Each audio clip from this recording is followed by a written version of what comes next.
Hello YouTube, this is Starcon603, and today I'm bringing you a review of the Power Rangers Super Megaforce Deluxe Super Mega Blaster. This is what we're technically pretty much going to be getting as our Deluxe Blaster in Super Megaforce, which is kind of odd, seeing as most Deluxe toys are, a little better made than this, but we'll get to the review and I'll show you exactly what the problem with it is.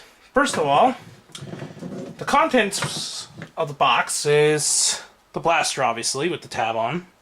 Keep it there because there's actually no on and off switch, so that's one bad thing about it. And it also comes with this Super Megaforce green key. Sorry, okay there. Super Megaforce green key. Anyways, we'll take a quick rundown of the box. It's just a generic, well, not really generic, but it's just a blister card. It's pretty much just hanging on the wall and all that, and it's got a try me feature with tabs and everything. I don't like that some of these stuff are back to that old open box type. I like it better when it's sealed. It's kind of stupid when it's like this. And then the back of the box just shows some of the stuff that's also in the line. So that's pretty much for the box. We'll quickly just take a look at the blaster itself now. Sorry, which I'll pan to. Which I'll be back now actually. Taking a look at the gun itself. Itself is actually okay painted, except the fact that in the show, all this was actually black instead of this weird, like almost brownish color. Then on the top, obviously, sorry, the end of the gun is obviously orange due to U.S. gun safety laws. Another major change that they did was that they actually removed the trigger guard, so now it's just a button. At first I thought it's probably some kind of way that because this thing was a little more realistic, they decided to remove it, but after thinking about it, actually I think it's because there's just not enough room to put one in. As you can see, my hand, adult size hand here, can barely fit it comfortably without making it look kind of weird and everything, so adding the guard I think would not only make it even more uncomfortable, but I don't think you'll be even able to even hold this properly. So I could see why I guess they removed it, but it's disappointing that they didn't. Sorry, they did. Anyways, we'll quickly pull the tab. It doesn't have any confirmations on if it's on and off, because obviously since there is no on and off switch. The speaker's right here. On the Japanese release, this thing would actually open up and you put the key and everything, but they just put the speaker here, which is pretty dumb.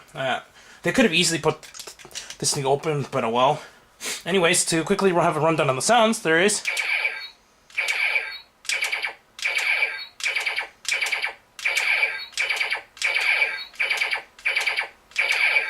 so it pretty much cycles, I think, about 2 sounds there, so yeah, not too spectacular there, but pretty much this is the main reason until they released the deluxe set. When this blaster came out, this didn't, this was the only way to get the green key, so unless you got the saber or other things, there's pretty much just no point of getting this blaster otherwise. But anyways, we'll quickly have a rundown of what this key does in the morpher. Flip it, and then plug it in.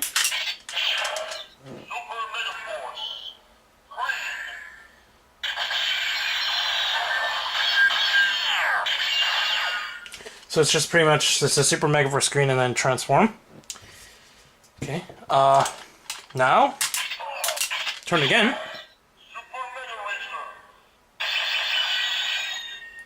So yeah, from this we know that it's called the Super Mega Racer, so that's pretty much all it does in the morpher. This blaster has one other feature. Instead of it opening and closing, you just kind of just insert the key up here, a little hold slot that's there.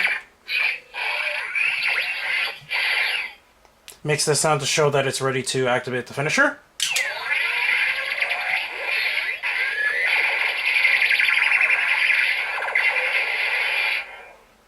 Now what that sounds like is pretty much just that whole scene. If they're most likely just going to use the Gokaiger footage when they use the finishing attack. It's just them activating the blaster and then like that big explosion and everything. But it's still kind of hard to tell from what it sounds. It's kind of weird. It's all like a bunch of random sounds going together, so unless you see it in the show, it's kind of hard to tell exactly what's going on there. Yeah, so that's pretty much all the blaster can do. Just to show off, the battery compartment is right here, and it takes, if I remember correctly, 2 LR44s, which is just those watch batteries. Oh yeah, it has one more sound when you take it out. So yeah, that's pretty much it for the blaster. Just like the sword, I missed that they will not have the final waves, but I guess since they're not going to bring it into America, obviously, we're not going to hear it, but I do actually really wish they were going to keep the final waves, but oh well. Do I recommend this? At a $15 price point that this goes for, that so far it's being spotted at Toys R Us, Target, and other places. Obviously, prices depend on where you find them. I got this actually, if I remember correctly, on Amazon actually when it was in stock. So yeah, so it's hard to actually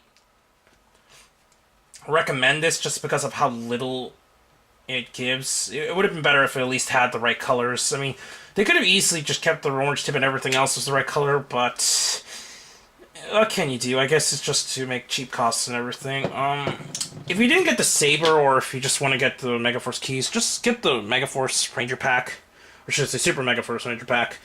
Skip this if you don't really want a handheld and just get the Japanese run. But anyways, please comment and subscribe, check out Token News, Hirotaku, and the other channels down below, and I'll see you later, YouTube. Bye.